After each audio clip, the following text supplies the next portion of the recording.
Hello, hello, hello. Thank you so much for joining me. We are going to go ahead and jump right onto it.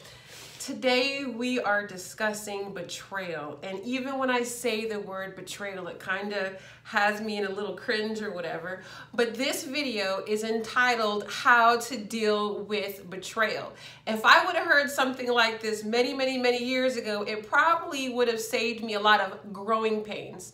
So the three things that we are not going to do when we experience betrayal. Number one, we will not internalize the negativity. When I say that, I'm saying that we aren't going to blame ourselves. We're not going to absorb it as in I'm stupid, I should have known better. We're not going to take the negativity, internalize it, and allow us to be absorbed into the whole betrayal. The second thing is we will not get even.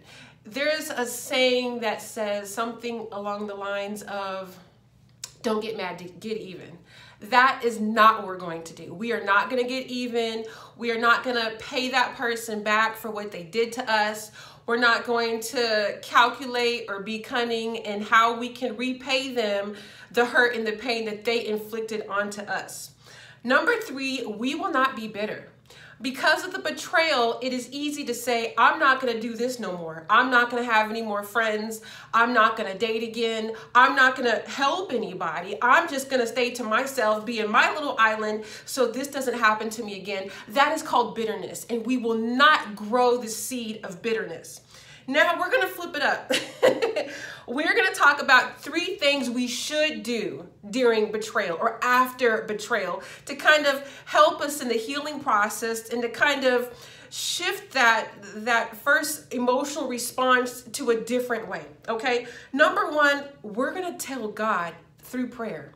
We're not going to tell our friends and family, because let me tell you what's going to happen. You're going to tell your mom and them, you're going to tell bestie, and all they're going to do is spread it to everybody else, and they're going to give you misinformation and what they would do if you were in their shoes, okay? So we don't want to take guidance from our friends and family. We're going to tell God. If you have a trusted friend who is really going to give you good Christian, sound, biblical advice, knock yourself out. We all need people like that.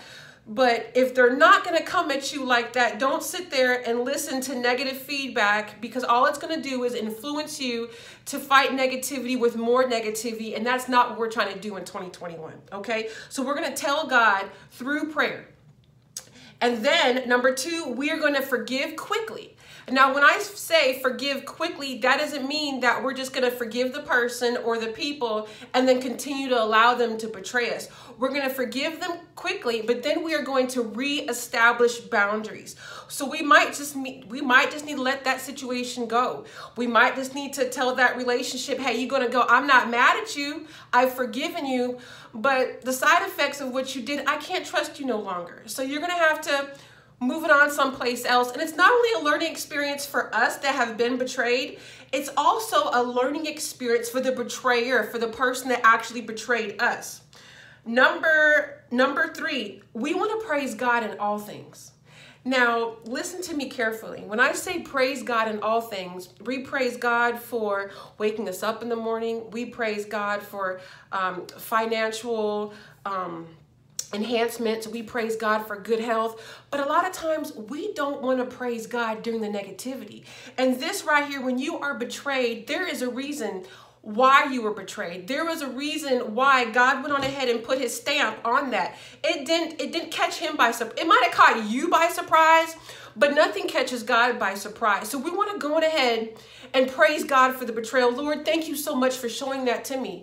I'm glad you showed that to me, because it's given me an opportunity to it's giving me an opportunity to get closer to you. B, it's giving me an opportunity to see what I didn't see before. If that person hadn't have betrayed me, I would have continued trusting them. When in actuality, God knows the heart of everybody, even though sometimes we lack discouragement. So you know what? I'm going to praise God in the meantime. Another thing that we want to keep in mind that we should do during or after after the betrayal is we want to sit back and we want to reflect. Reflect how, you're probably asking. Well, that person that betrayed us, it's easy for us to get angry and upset, but where are they at? They acted based on something that they are going through. So let's go on ahead. I know it's hard. It's kind of hard for me to even try to put myself in that person's shoes. But as I look back, I've betrayed some people too. I wasn't always honest. I always didn't do things the right way. So that person acted where they are at the present. And we have all been down that road. So let's go ahead and keep that in mind. Like, you know what? That person's not as mature as I am. They didn't handle the situation like I would have had. Now, during the forgiving process, we understand that, and that helps us. That allows us to be able to understand it better and not be angry against them, but just kind of move them to the side and allow them to know, hey, you can't be in my life no more. I am Nikki the Great, and together we are growing, sharing, and thriving.